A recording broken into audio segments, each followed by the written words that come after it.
Hello, this is, I guess, Change Shift Events, Shazam, or Tekken Shazam, whichever.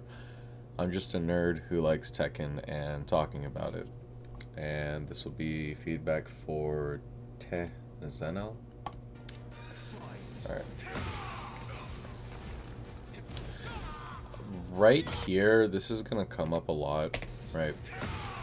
I watched the match first. Overall first impressions are that I think you have a solid foundation being built, but there are certain things you got to remember, namely when you need to call out common punishment techniques, right? Or sorry, common when you need to call out common offensive strategies. Forward 2-1 is a very popular string by a lot of Lee players, especially just online Lees. It is hit confirmable, so there is no reason they should ever really finish the string outside of a hit confirm, but online Lees spam it a shitload because no one's ever consistently at this current level is consistently calling them out and duck and launching it, right? This is something that you need to decide how much effort you're going to put into this. You need matchup knowledge as Paul. You don't have the offensive capabilities built up to steamroll people in the same way a lot of other characters do in Tekken 8. So you have to look at what are common strategies for a lot of online flowcharts for a lot of characters.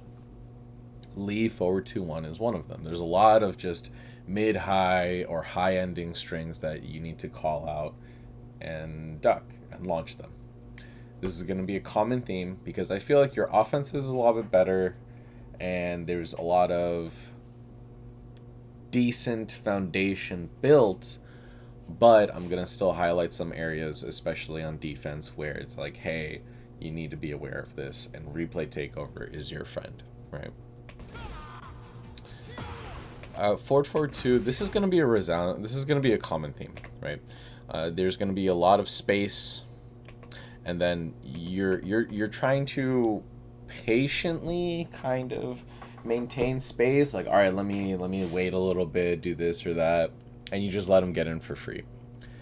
Forward 2 is very powerful from Lee. It's basically Brian QCB1. It's very annoying, but you could be doing a little bit more to influence your opponent's offense, right? Anytime,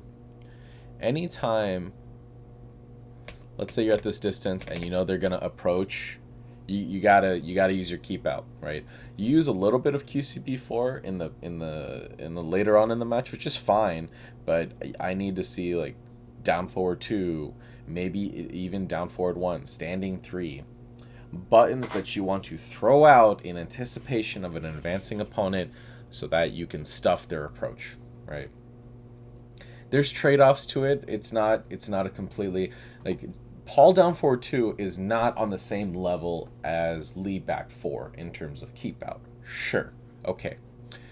Against this Lee in particular and a lot of online opponents, that doesn't matter, right?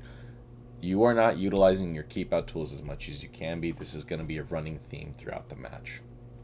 Think about what other keep out tools you have. Forward 2, fantastic keep out tool, as close to a budget electric as you're going to get with Paul. Down forward 2, very powerful keep out tool. QCB4 is good, but what we're trying to focus on is the speed. I feel like you're using a lot of the good Paul moves, which is fine, but now we need to start incorporating some of the good but also faster moves, right? This will come up a lot later. This part is fine. I'm pretty sure you can duck that string. Again, utilize replay takeover, see what it tells you, and just build up that punishment habit. He has a mid follow-up, sure, but again, you're trying to beat the common layer 1 flowchart, and then you can worry about the additional adjustments that the opponent makes, if they make it, right? That's a big if.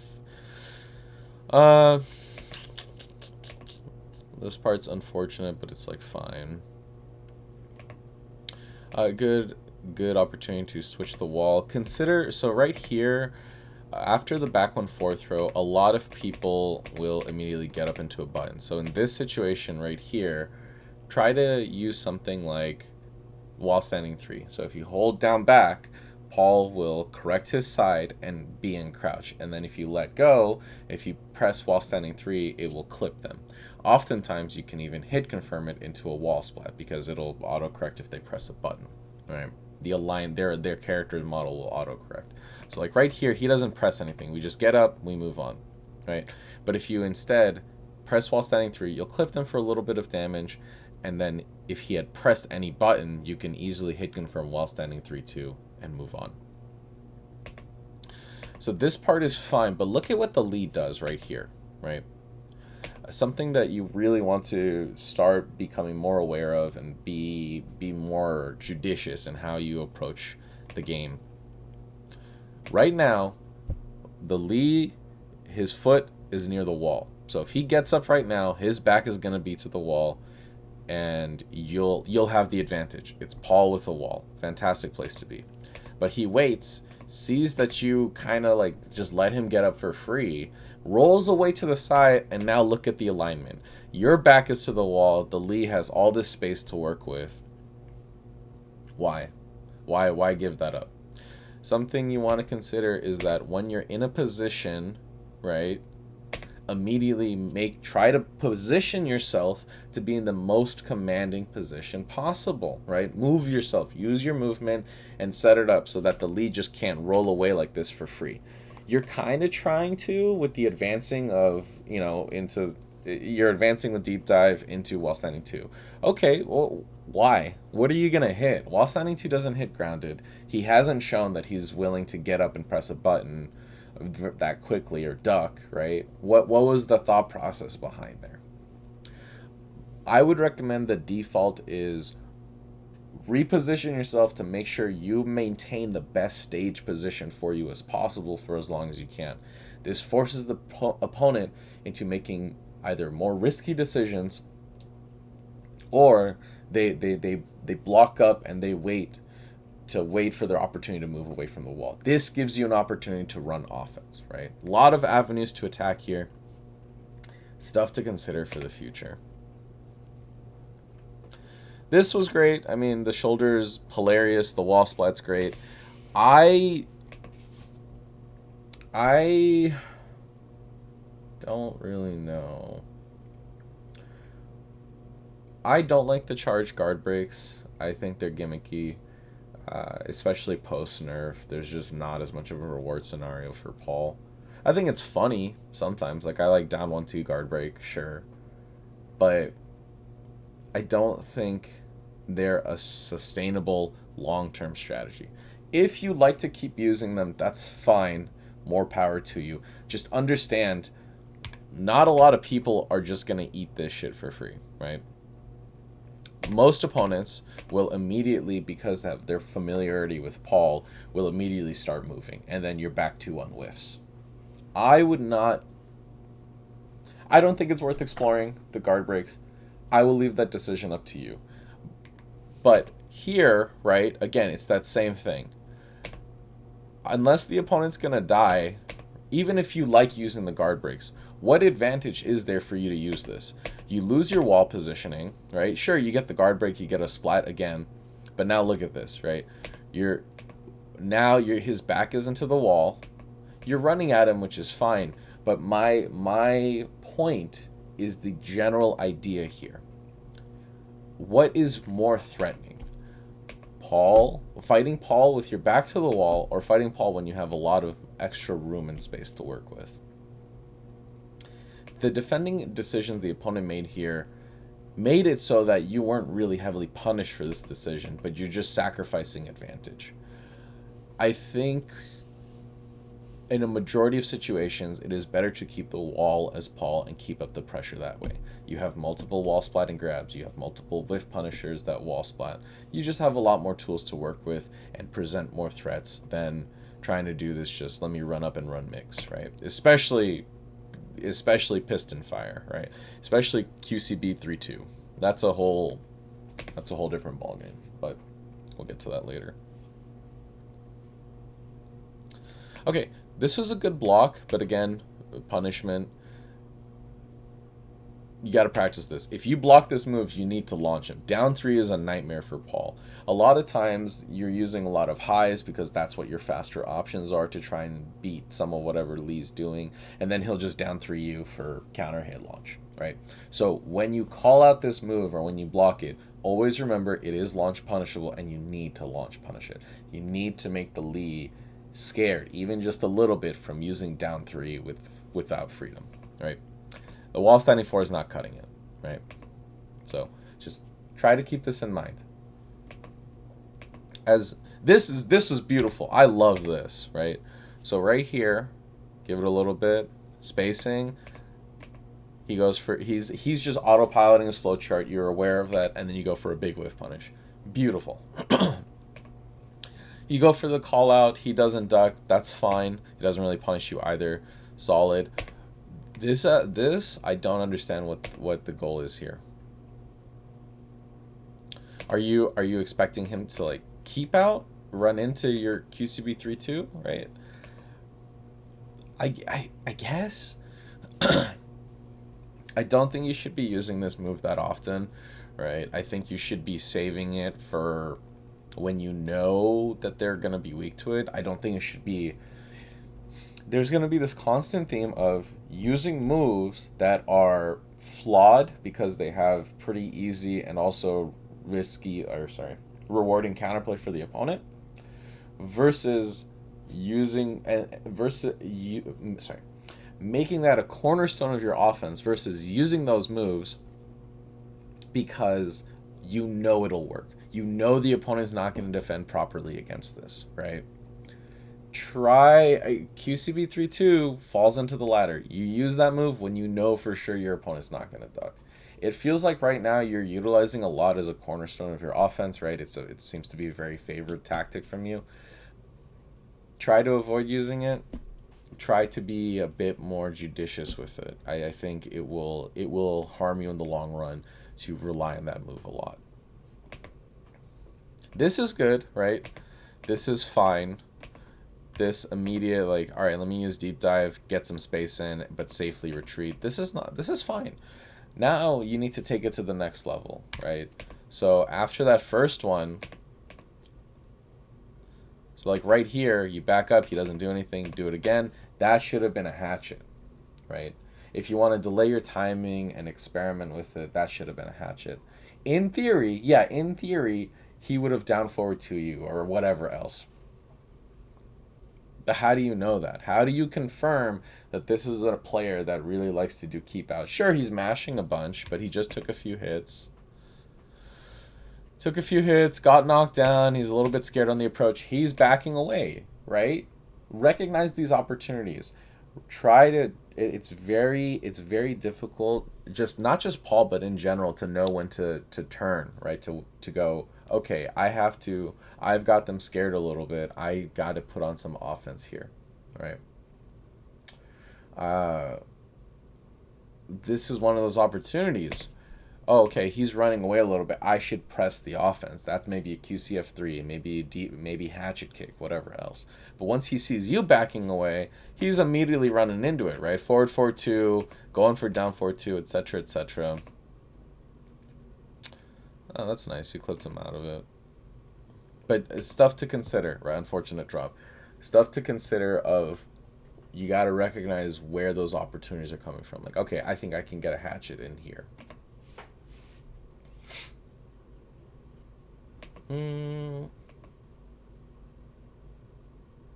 Nice. Okay. So far, so good.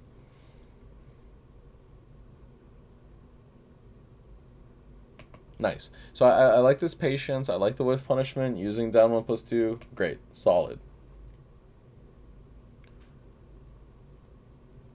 This is what I'm talking about, right? A lot of Lees will like to use their high crush options against Paul or anyone really, because jabs are often what they use to try and take back some frames here and there. Use your mids, call out the lows with blocking, whatever you want to do, right? But experiment a little bit here. Armor's good. Unfortunate. Down back 2 is the easy option. I would just try to find a consistent route for that. That's funny.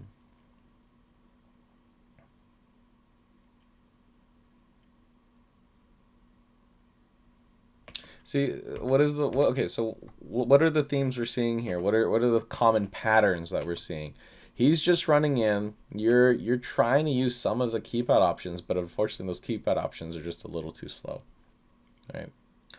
He's just running in, running in. He's just getting to run offense on you.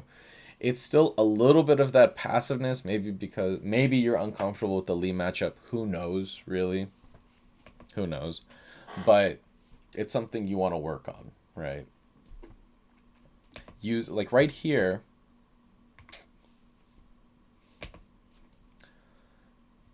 When fighting Lee, especially in this situation, when okay, you got to worry about forward forward two, you got to worry about running 3-4 whatever the running move he has, right? But so down forward two can be maybe kind of awkward, right? It's got awkward range. You got to time it slightly, but here you can use you can use standing three as a very efficient keep out tool. It's got a lot of range. It's got decent speed, and it will hit the lead from whatever he's doing. Don't do 3-2, right? Unless you really know it's gonna hit. But doing a quick standing three to disrupt their offense and again make them second guess their timing. That is the goal here. You don't want your opponent to be comfortable in running their offense. That's how you're gonna die.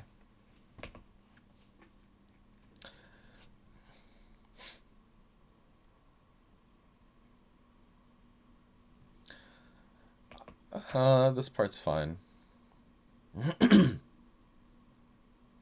Okay, you got the pickup.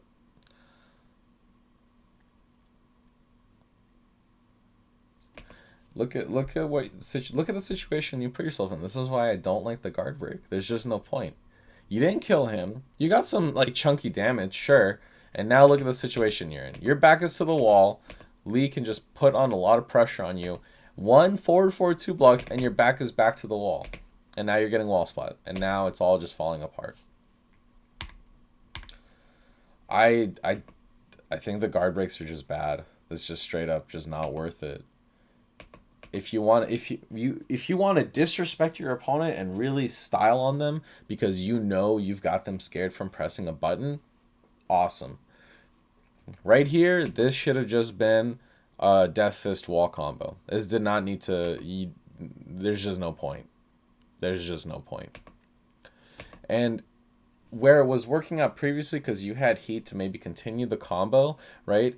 Look again in the earlier round, wherever that happened, way earlier when you do this, like right here, yeah. So at the 26 mark, you get all this wall combo stuff, cool, all that. This is not consistent. This more often than not, you're gonna end up here, right, where you do all this, and you just sacrifice one of your biggest advantages, and now you have to go back to neutral and do all this stuff again. And now you're getting wall splat, right? Maybe the former situation happens more often too. You're running into people that press a lot on wake up and just eat a lot of your oki. Fine, all right, but just saying for the future, this is not a sustainable long-term strategy, right? The risk reward is just not worth it, and you could just be doing more to control the pace of the match. Again, mid high, gotta duck it, gotta call it out, especially when they're just autopiloting that. Forward 4-2 is a high. That's a bit trickier to call out. Patterns is whatever. We'll talk about that later.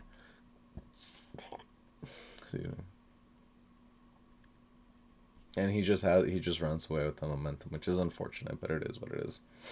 Right. So like right here, the guard break into making you lose all of that stuff is one thing, right? But like, he right here, he should have died here, right? You don't have heat, but I'm pretty sure even with the wall standing too, a decent combo would still kill, or at least put him in a one poke and he's dead, right? So pattern recognition. This opponent likes using a susceptible or duckable string a lot. as in their offense. Sure, it might have a follow-up, but if 90% of the match they're doing just the high, the duckable high, right? When are they going to do the follow-up? You're not giving them any reason to. You're not giving them any reason to mix it up. Call out these habits.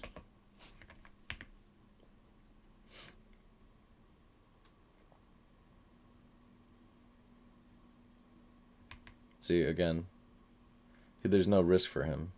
You're not ducking anything. Part of it could be matchup unfamiliarity, but I'm trying to highlight these areas as like you replay takeover, man. That's your friend. You're trying to fight back, which is fine. But like right here, right, the issue is you used a slower move. What? Right here, why did you think QCF3 was going to work out? Well, he did use a lot of highs to approach previously. That's not the worst. I don't fully disagree with this decision. I just think the issue is the speed. So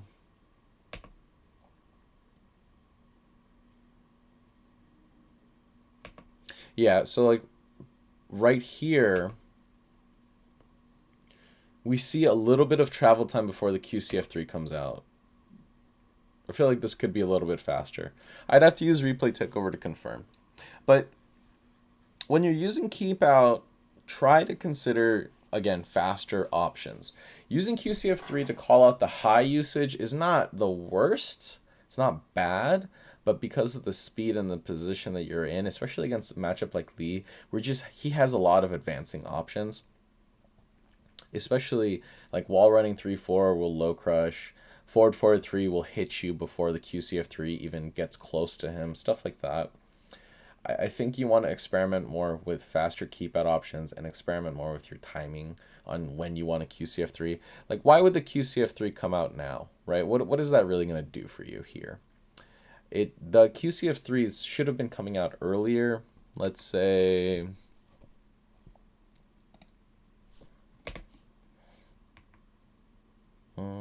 that's like fine. But like right there when he's backing up, right? He's running stuff. That's just unfortunate. Like right here, this would have been a good opportunity. Right there in this situation. Maybe that you want to do QCF3. Finding the timing and the rhythm to it in a lot of these neutral situations can be tricky.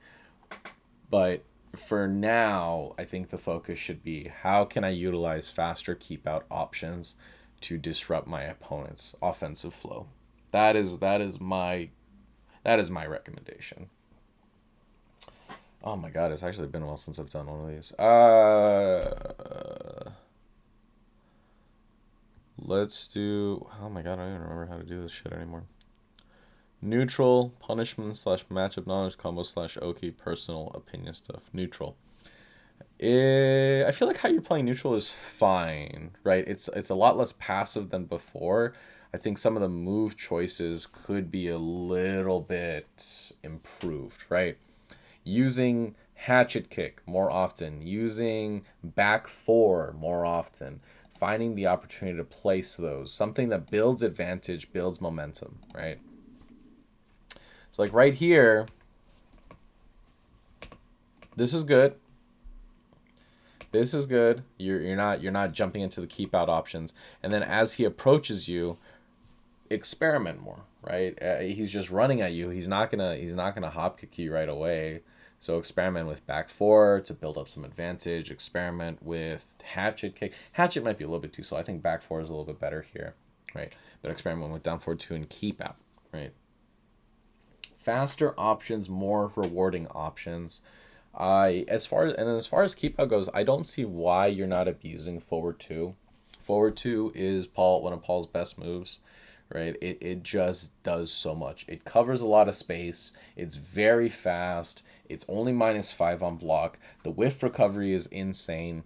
That move can do a lot for keep out and just disrespecting the opponent for using slower moves, right? Yeah, it's a high, so they can duck it, they can high crush it. But again, are you looking at kilocam 00764 and going, man, I'm really worried about high crush options from this guy when he's approaching? No, no, let's be real here. So use more forward two, try to be more active. Again, so better than last time, still need to be more active, right? Still want to use faster moves for controlling space. Maybe a bit more variety on your low usage. QCB 3.2 is not a solid foundation. It's fine. It can help in certain situations. Like if you need to reinforce that they shouldn't jab into down forward one sway, that's fine. Using QCB 3.2 in neutral, I don't know about that, Chief. I don't know about that. Punishment slash matchup knowledge. We've talked about it a little bit already, but just you gotta lab this stuff out. Gotta start pattern recognition.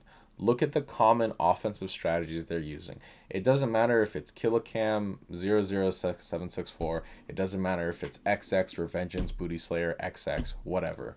Online leads have their common flowcharts because that's what's worked for them. And once you recognize, like, oh, that's the common tactic, you can counteract that. There's a lot that's a bit more of a long-term thing, but you have to start recognizing what is layer 1, what is the initial offensive response and defensive response that the opponent likes to do. How do you counteract that? And then you start playing the game from there. Combos slash Oki. Some unfortunate drops, but I don't really have anything to say on combos. I think on Oki, I've already said my piece on the guard breaks. I don't think it's worth it. I think you're better off focusing on trying to maintain advantageous positioning and just working on that, right? Uh, Personal opinion stuff. Experiment more with your lows. I feel like you're not maximizing your lows as well as you could be. Side step three, back four, hatchet kick.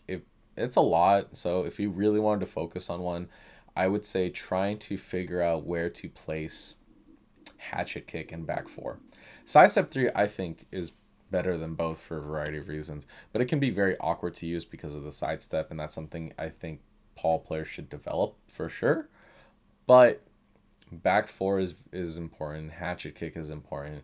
QCF3 is good, but the lows all complement each other, right? Experiment more with that. Why did you stop throwing? I feel like you could have thrown a lot more. You only threw really that initial time when your back was to the wall, and Paul has a complete throw game. Like right here, you'd throw, sure. I don't think I saw a throw from the rest of the match. When he's up close, again, it can be tricky, right? You do have to worry about his high crush options against throws. But it feels like for example, whenever he does forward 2-3 or forward 2-1 and you don't duck it, it's a situation where he did it.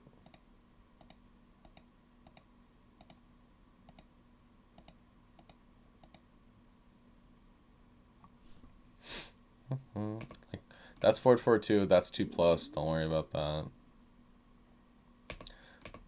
Well, no, the pushback, you have to call that out. I feel like there are some opportunities where you could have thrown a bit more, but that's neither here nor there. That's something we can talk about another time. That's all of my thoughts for right now. If you'd like to discuss it more, you're in the Discord. Just feel free to. All right.